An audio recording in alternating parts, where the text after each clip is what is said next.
Hello friends, मैं राजेश तिवारी और मैं अपने चैनल आरटी केमटेक सपोर्ट के लिए बायो इनऑर्गेनिक की आज लास्ट वीडियो लेकर के आया हूँ।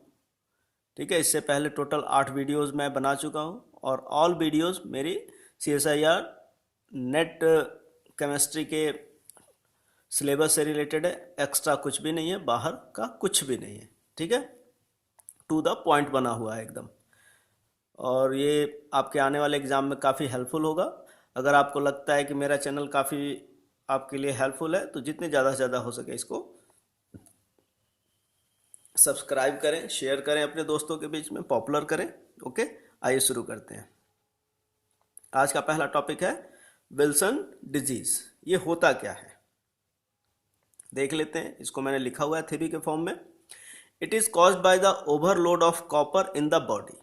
यानी कहने का मतलब यहाँ पर यह है कि विल्सन डिजीज़ वो डिजीज़ है जिसमें बॉडी के अंदर एक्सेस अमाउंट ऑफ कॉपर को वो टॉलरेट नहीं कर पाती ह्यूमन बॉडी। तो जब ये कंडीशन जनरेट होती है तो इस कंडीशन को कहते हैं विल्सन डिजीज़।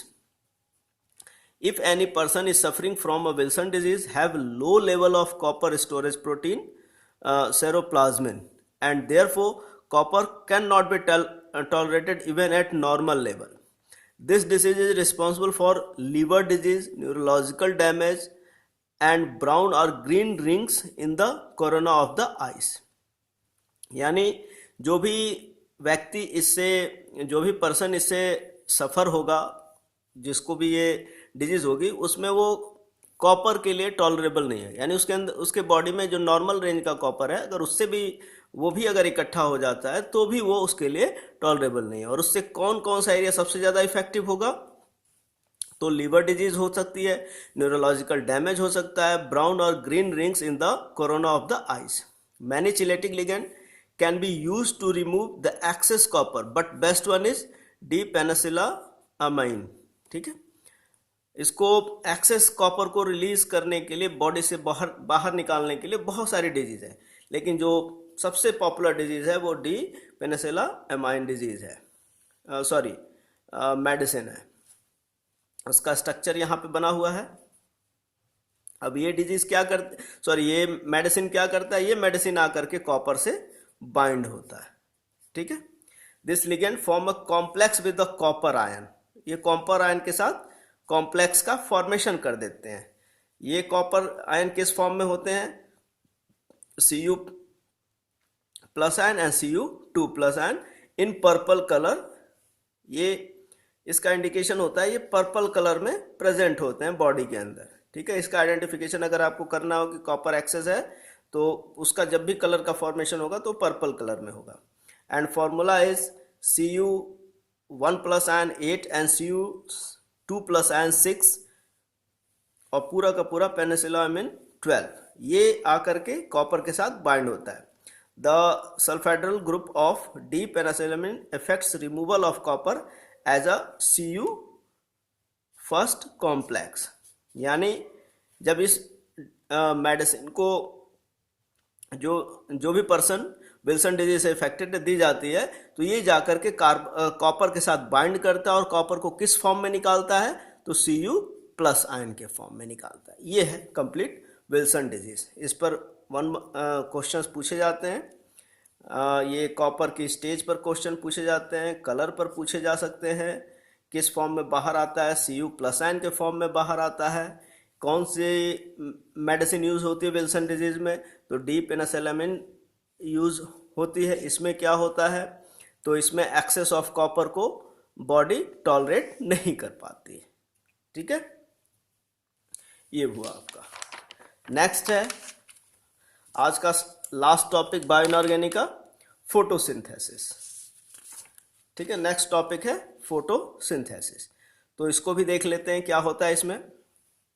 काफ़ी नॉर्मल वे में लिखा गया है, आप ध्यान से पढ़ते हैं। फोटोसिंथेसिस रिडॉक्स प्रोसेस, पहला ही मिल गया हमें। एक तरह का रिडॉक्स प्रोसेस है बाय विच ग्रीन प्लांट्स हो गया comma cyanobacteria and algal converts water and atmospheric CO2 to carbohydrate carbon fixation जिसको कहते हैं, कार्बोहाइड्रेट में formation, carbon fixation such as glucose and starch and release dioxygen by absorbing of sunlight. ठीक है, यहाँ पर देखिए ये पूरा का पूरा रिएक्शन मैंने लिखा हुआ है, यहाँ पे एक स्टार बनाया हुआ है, एक स्टार यहाँ पे, यानी जो ऑक्सीजन रिलीज होता है वो कहाँ से होता है, वो वाटर मॉलिक्यूल से रिलीज होता है। ठीक है, ये दो प्रोसेस हैं, वाटर का ऑक्सीजन में कन्वर्जन, CO2 का CH2O में कन्वर्जन। इस वाटर का ऑक्सीजन में कन्वर्जन, इसे क्या नाम दिया गया, oxidation process, water to oxygen. इस केस में क्या होता है, CO2 टू CH2O, ये रिडक्शन प्रोसेस, CO2 CH2O ये carbohydrate. Photosynthesis occurs in chloroplast of the cell, इसको नोट किया हुआ सभी जानते हैं, क्लोरोप्लास्ट ऑफ द सेल, लेकिन क्या करें बायो इनऑर्गेनिक में है तो बताना है इसे भी। नेक्स्ट में देखिए 2H2O वाटर मॉलिक्यूल, ये 4H प्लस आयन में कन्वर्ट होता है, निकालता क्या है, ऑक्सीजन, जो कि बाहर निकलती है। ठीक, एंड 4 इलेक्ट्रॉन। नेक्स्ट स्टेप में क्या होता है, CO2 2H प्लस आयन के साथ अटैच होता है, प्लस 2 इलेक्ट्रॉन, ये बनाता है CH2O एंड हाफ O2। ठीक है, यहाँ पर क्या होता है, सनलाइट एनर्जी किस में कन्वर्ट होती है, केमिकल एनर्जी में, और ये केमिकल एनर्जी क्या क्या प्रोवाइड करती है, ATP और NADPH। ठीक है, और यहाँ पर CO2 से क्या मिलता है, कार्बोहाइड्रेट मिलता है, जो प्लांट में यूटिलाइज किया जाता है। ठीक है, द कंप्लीट प्रोसेस इज, जो भी है फोटोसिंथेसिस का प्रोसेस क्या है, वो एंडोथर्मिक प्रोसेस है, endothermic process, and involves more than type of chlorophyll, ferredoxin, cytochromes, manganese complex and copper containing plastocyanin, उनमें भी प्रेजेंट होते हैं। These are the two kind of chlorophyll. यहाँ पर क्या होता है, क्लोरोफिल दो तरह के होते हैं, chlorophyll A and chlorophyll B। ठीक है, chlorophylls are the complex of magnesium 2 plus ion, ये मैग्नीशियम 2 प्लस आयन का बना हुआ एक कॉम्प्लेक्स होता है, आयन होते हैं, with porphyrin ring. Porphyrin ring मैंने पहले ही बता दिया है, और इसको किस तरह से ड्रॉ करते हैं, किस तरह से बनाते हैं, वो भी मैंने बताया हुआ है मेरी अगर फर्स्ट वीडियो में, अगर आप जा करके देखें बायो इनऑर्गेनिक फर्स्ट पार्ट में, basic concept of bio inorganic first part में मैंने वो बनाया हुआ है, आप वहाँ से इसको देख सकते हैं। 10 chlorophyll is a complex of magnesium 2 plus ion. ठीक है, ये मैग्नीशियम 2 प्लस आयन का कॉम्प्लेक्स है। देखिए यहाँ पर स्ट्रक्चर बना हुआ है क्लोरोफिल का। ठीक है, कहीं कोई प्रॉब्लम नहीं है, मैं आपको एक बार फिर से यहाँ पर भी बता दे रहा हूँ किस तरह से बनाते हैं स्ट्रक्चर। आपको कुछ नहीं करना है बनाने के लिए क्लोरोफिल, एक बार स्ट्रक्चर ध्यान से देख लो, बहुत ज़्यादा कन्फ्यूजन क्रिएट होता है कि किस तरह से बनेगा इतना बड़ा स्ट्रक्चर, तो कुछ नहीं है इसको बनाने में। आप सबसे पहले क्या करेंगे, 4 नाइट्रोजन लिख लीजिए, ये इस तरह से, ये 4 नाइट्रोजन लिख लिया, इनको आपस में आप अटैच कर दीजिए।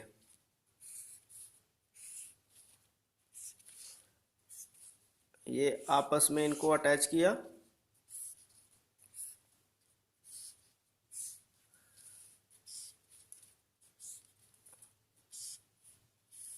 अब इनकी बारी, इनको भी अटैच कर दो, इनको भी अटैच करो।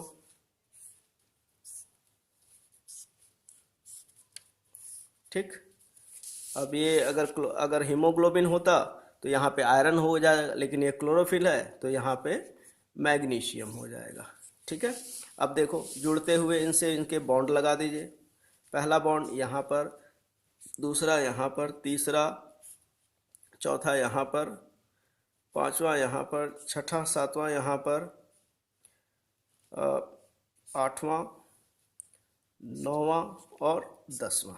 थोड़ा सा यहाँ पे माइन्यूट डिफरेंस ये है कि अगर ये पोरफायरिन रिंग होता आयरन के केस में तो इसमें टोटल 11 बॉन्ड होते हैं। ठीक है, लेकिन ये मैग्नीशियम का केस है तो यहाँ पे टोटल अगर आप काउंट करें 1 2 3 4 5 6 7 8 9 10, टोटल 10 बॉन्ड कॉन्जुगेशन में है, 10 डबल बॉन्ड जो है वो कॉन्जुगेशन में है, एक साथ रिंग में घूम रहे हैं।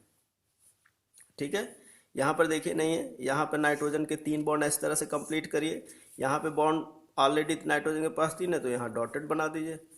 ठीक है, तो यहाँ पर ध्यान देने वाली बात यह है कि इनके टोटल अंदर 10 बॉन्ड होते हैं जो कॉन्जुगेशन में है, ठीक। और जबकि आयरन के साथ होता तो टोटल 11 है। तो ये इसका बनाने का तरीका है। अब जो एक्स्ट्रा है इनके साथ CH2OH2 वो आपको देख करके ध्यान से लगाने पड़ेंगे कहाँ कहाँ लगे हुए हैं, ठीक है। तो जो मेन मुद्दे हैं मैं उन पे चलता हूँ। ये देख लीजिए 4 पार्ट है, 1 2 3 4। यहाँ पर मैग्नीशियम से एक लगा हुआ लिगेंड, कोई भी लिगेंड हो सकता है यहाँ पर, ठीक है। लेकिन यहाँ पर लिगेंड L है तो वो हिस्टिडीन ग्रुप होता है, ये OH2 ग्रुप। यहाँ पर एक टर्मिनल के साथ Y और एक टर्मिनल के साथ R अटैच है। यहाँ पर ये डबल बॉन्ड को इंडिकेट करता हुआ Z अटैच है, ठीक है। तो इनके क्या क्या यूज़ है वो देखते हैं पहले। अगर R को रिप्लेस करके हम CH3 लगा देते हैं तो ये बन जाएगा क्लोरोफिल A। अगर R को रिप्लेस करके CHO लगा देते हैं तो ये बन जाता है क्लोरोफिल B, ठीक। बस R की पोजीशन को चेंज करनी है, एक जगह CH3 एक जगह CHO तो क्लोरोफिल A, और देन अगर CHO लगा दिया तो क्लोरोफिल B। अब देखिए Y क्या है, Y is equal to CH2 double bond CH2 ये रहता है। Z is equal to double bond को इंडिकेट कर रहा है। L क्या है यहाँ पर, L एक हिस्टिडीन ग्रुप है। In the case of bacteriophyll, bacteriochlorophyll, in the case of bacteriochlorophyll क्या होता है, in the case of bacteriochlorophyll X is equal to CH3 and Y is equal to COCH3, Z is equal to single bond, here Z will be single bond. यहाँ पर double bond ना हो करके क्या हो जाएगा, Z यहाँ पर सिंगल बॉन्ड हो जाएगा। लेकिन जब हम बात करेंगे बैक्टीरियो क्लोरोफिल के लिए, अब आगे देखते हैं। 2 bond observe strong red bond जिसे हम लोग कहते हैं Q बॉन्ड, ठीक, एंड वीक बॉन्ड और ब्लू बॉन्ड जिसे कहते हैं सोरेट बैंड, सॉरी बॉन्ड मैं कह रहा हूं बैंड होते हैं ये। रेड बैंड जिसको नाम दिया गया Q बैंड, वीक बैंड जिसे कहते हैं ब्लू बैंड या sororate band. This band arises from excitation of electron. Remarkable questions, remarkable बात यहां पर आप नोट करेंगे इस चीज को, रेड अलर्ट हो जाइए यहां पर। दीज बैंड्स अराइजेस फ्रॉम, जो भी Q बैंड और सोरेट बैंड का फॉर्मेशन हो रहा है वो क्यों हो रहा है, these band arises from excitation of electron from pi HOMO to pi LUMO, ठीक है। पाई होमो मतलब highest occupied molecular orbital and lowest unoccupied molecular orbital. Star मतलब एंटी बॉन्डिंग में इलेक्ट्रॉन की पोजीशन 2 जगह होती है, 3 तरह के इलेक्ट्रॉन होते हैं, बॉन्डिंग, एंटी बॉन्डिंग और नॉन बॉन्डिंग। तो नॉन बॉन्डिंग के केस में जो इलेक्ट्रॉन पार्टिसिपेट ही नहीं करते, लेकिन यहाँ पर क्या इलेक्ट्रॉन पार्टिसिपेटेड है तो वो उनका एक एनर्जी लेवल होता है, ठीक है, उनके अपने एक एनर्जी लेवल होते हैं इस तरह से, ठीक है, एक इस तरह से लेवल होता है। तो यहाँ पर पाई होता है और यहाँ पर पाई स्टार होता है, ठीक है। तो ये एक्साइटेशन, ये यहाँ पर हो गया आपका होमो और ये यहाँ पर हो गया आपका ल्यूमो। तो इनके बीच के इलेक्ट्रॉनिक एक्साइटेशन से जो फॉर्मेशन होता है, जो बनता है, उसे हम कहते हैं यहाँ पर फॉर्मेशन ऑफ डबल बॉन्ड, ठीक है, structure of chlorophyll. This one is the structure of chlorophyll, okay.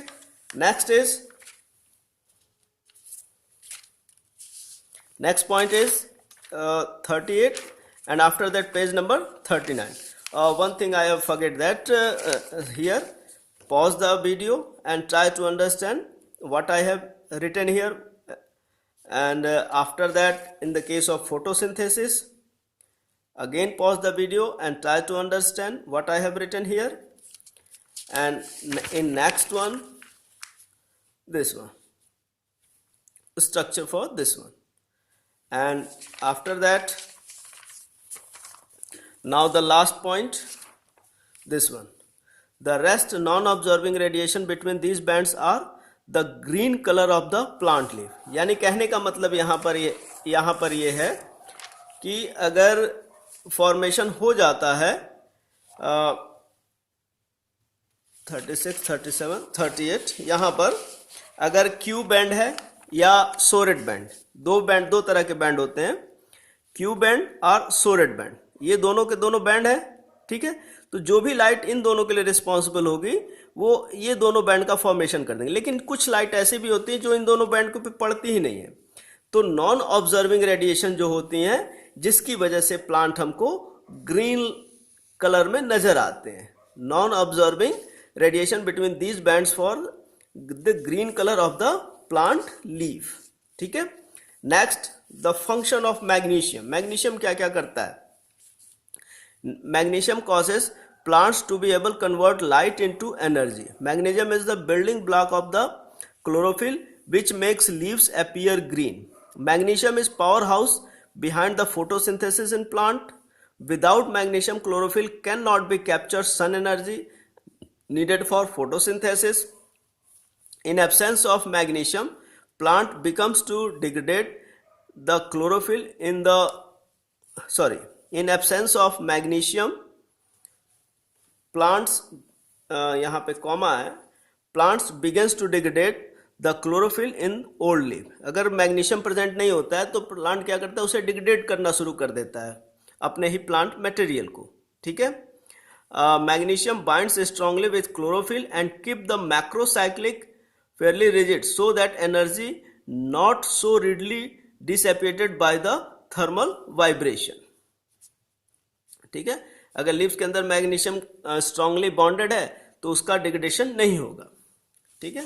Next, photosynthesis process are two type, that is light dependent and light independent. यानी कहने का मतलब दिन में भी फोटोसिंथेसिस होता है और रात के अंधेरे में भी फोटोसिंथेसिस होता है। In light reaction PS1 photosystem 1 and PS2 photosystem 2 which is also called as light harvesting complex. ये बहुत इंपॉर्टेंट है, लाइट हार्वेस्टिंग कॉम्प्लेक्स, जिसको LHC से इंडिकेट करते हैं। PS2 ये ग्राउंड स्टेट P680, ये क्या बताता है? ये इनके स्पेक्ट्रोस्कोपिक टर्म है जिस पर इनका एब्जॉर्बेशन होता है, तो उसी को निकाल दिया कि क्या कहते हैं, PS मतलब P68 प्लस hν, इसने लाइट ली और एक्साइटेड स्टेट में जाकर के इसने एक इलेक्ट्रॉन को रिलीज कर दिया। Now 2p680 plus H2O, 2p680 half O2 and 2H plus ion। इस रिएक्शन को भी आपने पहले देखा, उसमें से आप इसको चेक कर लेंगे, ठीक है। Catalysed by the water oxidase, the water oxidase oxygen evolving centre, इसको भी नोट कर लीजिए। 1 मार्क्स का ये भी क्वेश्चन है, 2 मार्क्स में। And which catalyse the oxidation of water via P68। PS2 हो गया। PS1 के केस में P700 मतलब सेम ऑब्जर्वेशन, जो 680 पे मिल रहा था वो 700 पे मिलेगा।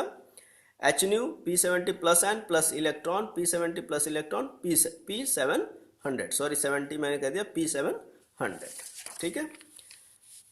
And NADP plus 2 electron, 2H plus ion, NADPH plus H plus catalyse plus 2 iron plus 2S, ठीक है। डार्क रिएक्शन में क्या होता है? डार्क रिएक्शन में NADPH plus H plus ion मिल जाते हैं, प्लस कार्बन डाइऑक्साइड भी आके इसी के साथ मिल करके CH2O और 2 NADP plus ion H2O, energy derived from ATP का फॉर्मेशन होता है। This is the complete. अगर कुछ बचा होगा तो वो आप अपने से पढ़ लेंगे, ठीक है। जितना बताने लायक था मैंने नेट CSIR से रिलेटेड बायो इनऑर्गेनिक चैप्टर को कवर कर लिया है। अगर आपने इतना भी तैयार कर लिया तो आपको आराम से, अगर ईयर वाइज आप मेरा इससे पहले वाली मेरी वीडियो देखें जिसमें मैंने ईयर वाइज सॉल्यूशन बताया है, सॉरी ईयर वाइज क्वेश्चन को एनालिसिस करके बताया है, तो उसमें हर बार या 8 नंबर या 10 नंबर के क्वेश्चन आते ही आते हैं। तो उस केस में हमको 100% ये बायो इनऑर्गेनिक कवर करना था ताकि पूरे के पूरे क्वेश्चन हम सॉल्व कर सके। अगर हमने इतना भी सॉल्व कर लिया, आपने इतना भी सॉल्व कर लिया, तो कंफर्म आपके बायो इनऑर्गेनिक का पोर्शन कवर हो गया। ओके, मिलते हैं अब नेक्स्ट वीडियो में। आप इतना तैयारी करें। तब तक अगर आपको लग रहा है कि यहाँ से कुछ मिला तो मेरे वीडियो को जितने ज़्यादा हो सके आप शेयर करें। Okay, thank you.